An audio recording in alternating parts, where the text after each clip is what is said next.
ओम शांति। आज की मुरली की तारीख है 11 जुलाई 71। 71। 11 जुलाई 71।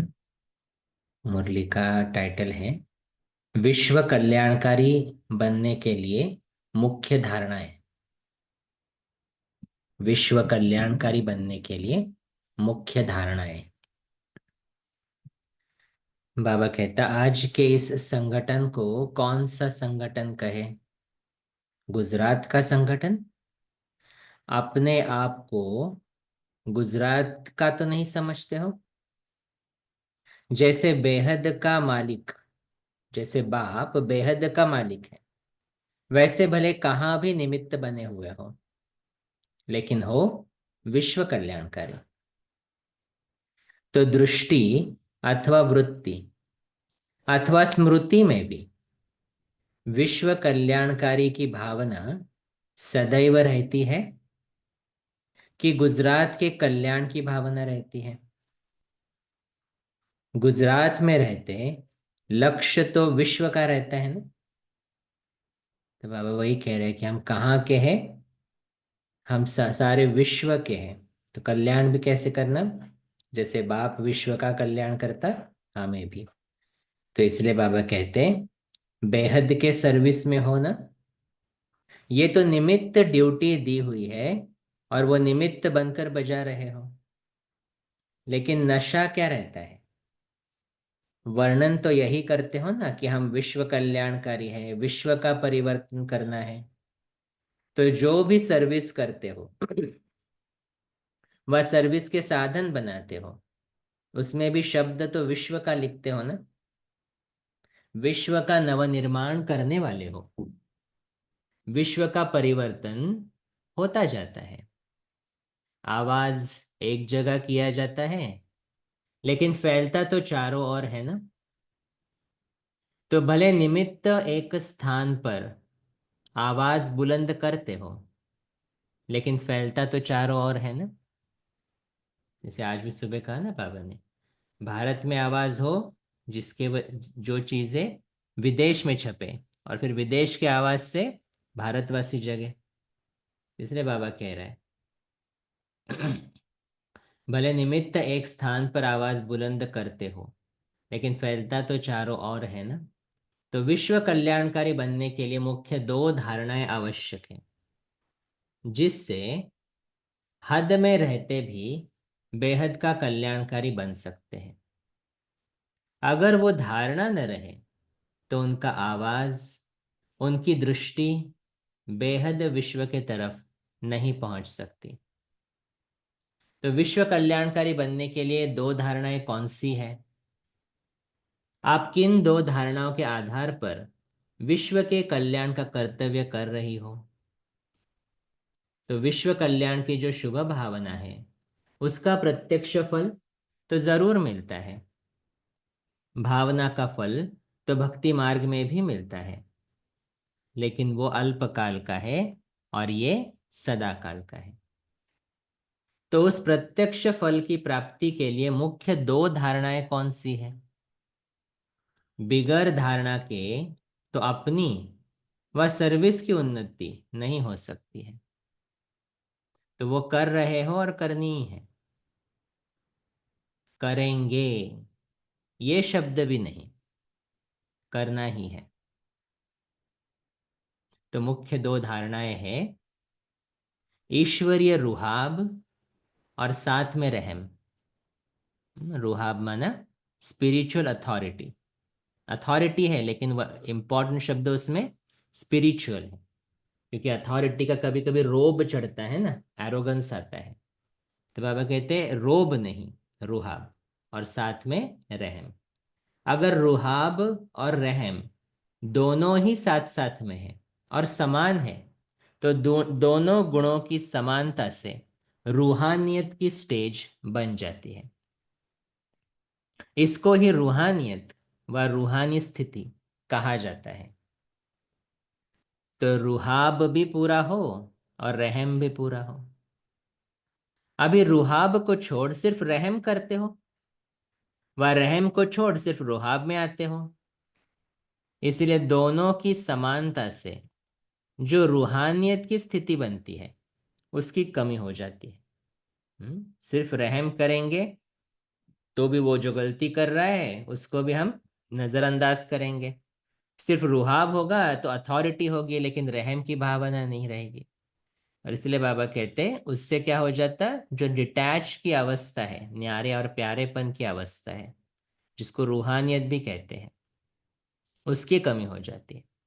इसीलिए सदैव जो कोई भी कर्तव्य करते हो वह मुख से शब्द वर्णन करते हो तो पहले चेक करो रहम और रुहाब दोनों समान रूप में है।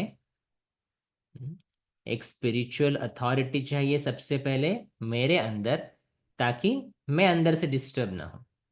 और जो आत्मा अंदर से डिस्टर्ब नहीं होती है वही रहम कर सकती है। तो बाबा वही कह रहा है कि चाहे कोई गलती करके भी आपके सामने आया तो उसको अथॉरिटी भी तो चाहिए ना, अंदर मेरे अंदर वो अधिकारपन का नशा भी तो चाहिए। तो और उसके साथ साथ उसके प्रति रहम भी चाहिए।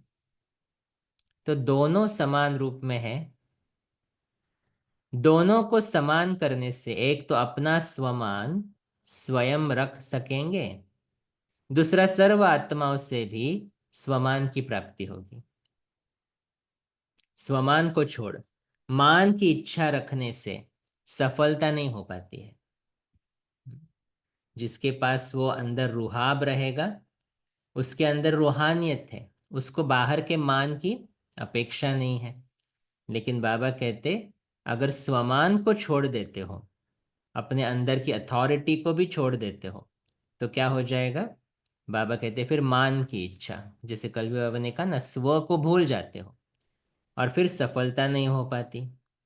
मान की इच्छा को छोड़ स्वमान में टिक जाओ तो मान परछाई के समान आपके पिछाड़े में आएगा। जैसे भक्त अपने देवताओं व देवियों के पीछे अंधश्रद्धावश कितनी भागदौड़ करते हैं, वैसे चैतन्य स्वरूप में स्वमान में स्थित हुई आत्माओं के पीछे सर्व आत्माएं मान देने के लिए आएंगी, दौड़ेंगी। हम्म तो कभी भी मान मांगना नहीं है, लेकिन हमें क्या करना है, स्वमान में स्थित रहना है। अगर मैं आत्मा स्वमान में स्थित हूं तो बाबा कहते बाकी सब मान देने के लिए दौड़ेंगे। भक्तों की भाग दौड़ देखी है। आप लोगों के यादगार जड़ चित्र है, उनमें भी चित्रकार मुख्य यही धारणा भरते हैं। एक तरफ शक्तियों का रुहाब फुल फोर्स में दिखाते हैं। अष्टभुजा दिखाएंगे, उसमें शस्त्र दिखाएंगे, तो वो फुल फोर्स। और आंखों में क्या दिखाई देता है हर एक देवी के, और साथ साथ रहम का भी दिखाते हैं। एक ही चित्र में दोनों ही भाव प्रकट करते हैं ना। तो ये क्यों बना है, क्योंकि अभी प्रैक्टिकल में आप रुहाब और रहम दिल मूरत बने हो। जिसको बाबा दूसरे शब्द में भी क्या कहता है बहुत बार, लव और लॉ का बैलेंस। तो जहां लव है वहां निस्वार्थ स्नेह जरूरी है, जहां लॉ है वहां लॉ है। लॉ को कभी ब्रेक करके लव नहीं देना, नहीं तो वो मोह का रूप ले लेता है, या कभी काम विकार का भी रूप ले सकता है। इसलिए हर चीज जो करे वो लिमिट में, कायदे अनुसार, श्रीमत अनुसार। तो बाबा वही कह रहे हैं आज, दो क्वालिटीज, रूहाब और रहम दिल।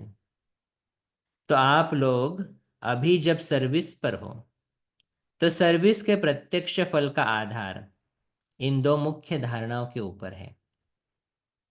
रहम दिल जरूर बनना है, लेकिन किस आधार पर और कब, ये भी देखना है।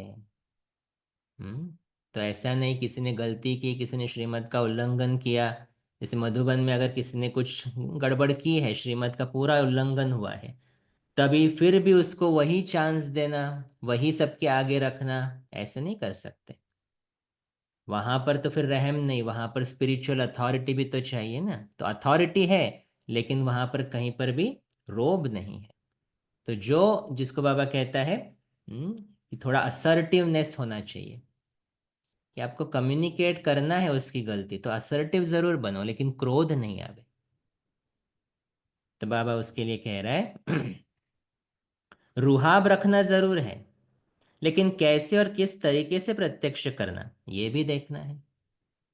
कम्युनिकेट जरूर करो दूसरों की गलतियों को, अगर आप निमित्त हो तो ही, लेकिन किस प्रकार से कम्युनिकेट कर रहे हो ये भी देखना जरूरी है। रुहाब कोई वर्णन करने व दिखाने से दिखाई नहीं देता।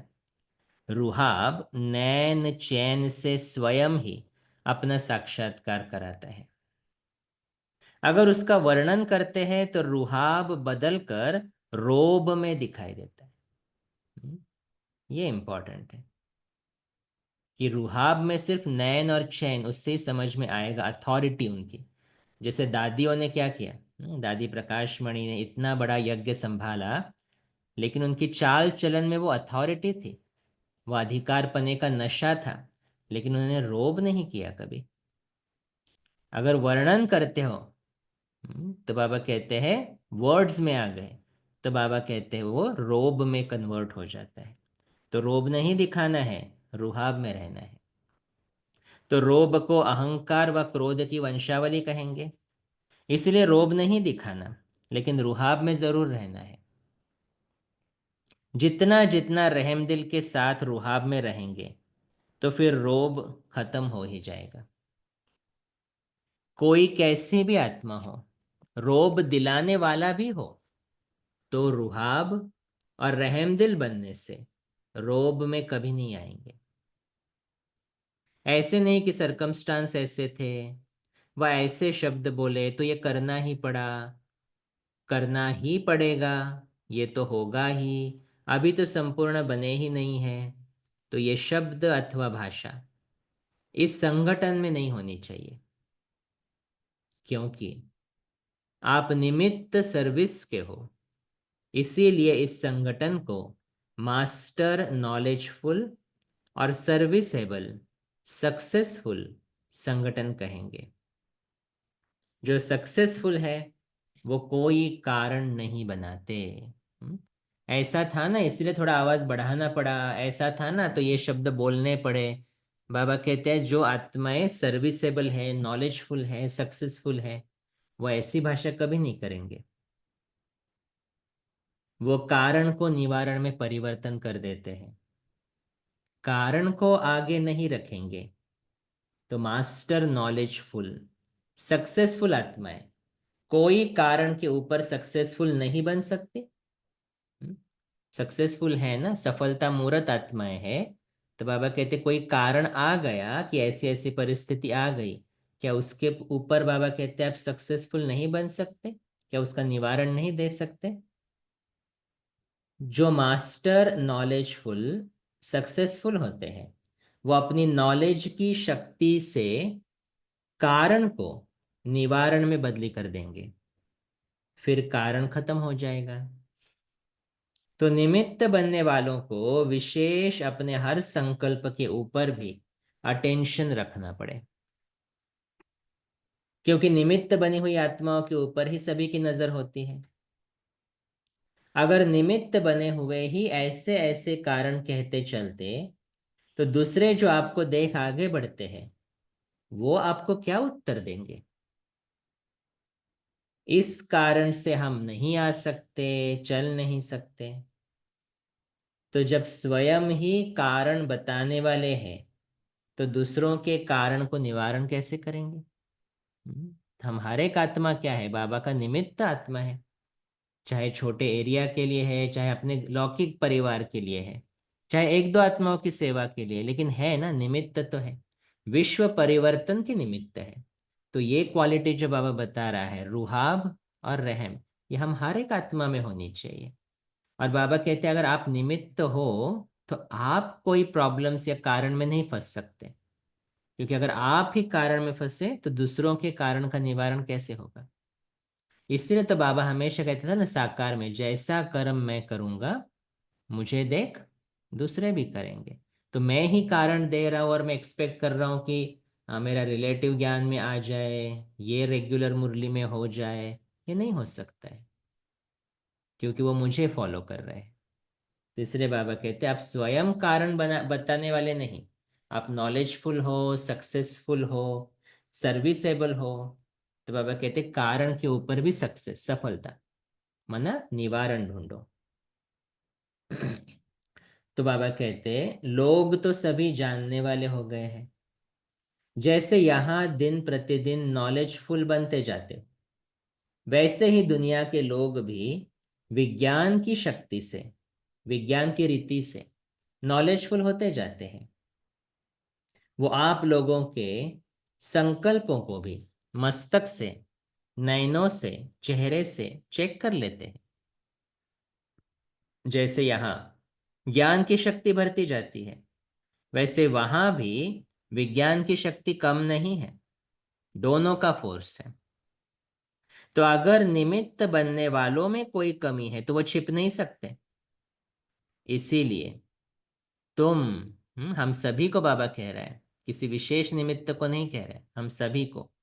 बाबा कहते इसीलिए तुम निमित्त बनी हुई आत्माओं को इतना ही विशेष अपने संकल्प, वाणी और कर्म के ऊपर अटेंशन रखना पड़े। अगर अटेंशन नहीं होता है तो आप लोगों के चेहरे में ही टेंशन की रेखाएं दिखाई पड़ती है। जैसे रेखाओं से लोग जान जाते हैं कि ये क्या क्या अपना भाग्य बना सकते हैं, बाहर में होता है ना वो ज्योतिषी लोग। तो बाबा कहते उस माया के नॉलेजफुल जान लेते हैं, वो भी कम नहीं। आप लोग अपने आप को भी कभी अलबेले होने के कारण परख न सको, लेकिन वो लोग इस बात में आप लोगों से तेज हैं। हम्म? आपकी थोड़ी सी गड़बड़ हो गई अंदर की स्थिति, चेहरे चलन से बाबा कहते वो लोग पकड़ लेंगे। इसको टेंशन, ये तो निमित्त बना फिर रहा है ना, ये तो बोल रहा है मैं तो ब्रह्मा कुमारी में हूँ, लेकिन देखो छोटी छोटी बात में इसकी स्थिति देखो किसी गड़बड़ हो रही है, बरोबर पकड़ते हैं वो लोग, छोड़ेंगे नहीं। तो इसलिए कहते वो लोग आपसे तेज है इसमें, क्योंकि उन्हों का कर्तव्य ही यही है। इसीलिए तो एक बार बाबा का बच्चा बना और कहा मैं ब्रह्मा कुमारी में जा रहा हूँ, मुरली क्लास के लिए जा रहा हूँ, सभी की नज़र हमारे ऊपर आ जाती है, क्योंकि हम वर्ल्ड स्टेज पर आ गए अभी। विश्व कल्याणकारी के बच्चे हैं ना, तो वर्ल्ड स्टेज पर तो आ गए। और इसीलिए बहुत संभल कर चलना पड़ता है हर चीज में। कहीं पर भी कोई एक्सक्यूज नहीं, कहीं पर भी कोई गड़बड़ नहीं, कहीं पर भी टेंशन की रेखाएं नहीं। नहीं तो लोग पहला चीज हमें ही बोलेंगे, आप वहां जाते हो क्या बदलाव आया आप में, कुछ भी तो नहीं, वैसे के वैसे हो, आपसे तो ज्यादा हम बेटर है। बाबा ने तो एक मुरली में कहा था ऐसा अगर आपसे कोई कहता है तो ये भी भगवान की निंदा करना हुआ। ये बहुत बड़ी जिम्मेवारी हम सभी के ऊपर, कि हम सभी निमित्त हैं। तो बाबा कहते हैं इसीलिए निमित्त बने हुए को इतनी जिम्मेवारी लेनी पड़े। कोई भी बात मुश्किल लगती है तो कोई कमी जरूर है। अपने आप में निश्चय बुद्धि बनने में कब कुछ कमी कर लेते हैं। जैसे बाप में 100% है, चाहे एक तरफ, बाप में निश्चय 100% है, चाहे एक तरफ आप निश्चय बुद्धि हो, दूसरी तरफ सारे विश्व की आत्माएं क्यों ना हो, लेकिन इसमें डगमग नहीं हो सकेंगे। ये तो पक्का है ना हम सभी को कि भगवान कौन है और वो अभी कैसे आकर कार्य कर रहा है। बाबा कहते सारी दुनिया की आत्माएं एक तरफ, लेकिन आप बाबा के निश्चय में डगमग नहीं हो सकेंगे। ऐसे चाहे दैवी व ईश्वरीय आत्माओं द्वारा व संसारी आत्माओं द्वारा भले कोई भी डगमग कराने के कारण बने, लेकिन आप अपने लेकिन अपने आप में भी निश्चय बुद्धि की कमी नहीं होनी चाहिए। कभी कभी अलौकिक परिवार में हम देखते कुछ गड़बड़ हो रही है, सीनियर्स कुछ गड़बड़ कर रहे हैं, धारणाओं पर नहीं चल रहे हैं, तो सबसे पहले हमारे पास कंप्लेंट्स क्या आती है, ये ऐसे ऐसे करते हम सेंटर पर जाएंगे ही नहीं, किसी का नुकसान नहीं हो रहा है सिवाय मेरे, इसलिए बाबा कहते हिलो नहीं।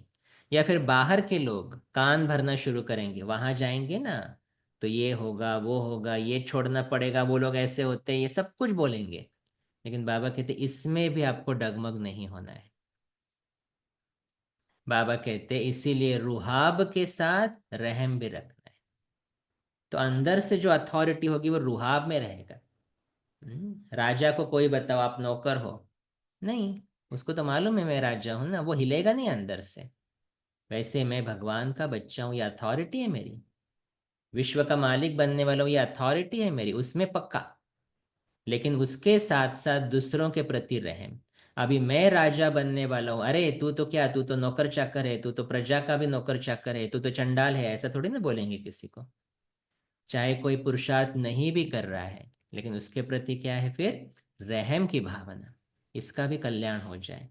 तो इसलिए बाबा कहते हैं दोनों का बैलेंस, रुहाब और रहम। अकेला रुहाब नहीं, रहम भी हो। तो निश्चय बुद्धि हो, कल्याण की भावना रखने से दृष्टि और वृत्ति दोनों ही बदल जाते हैं।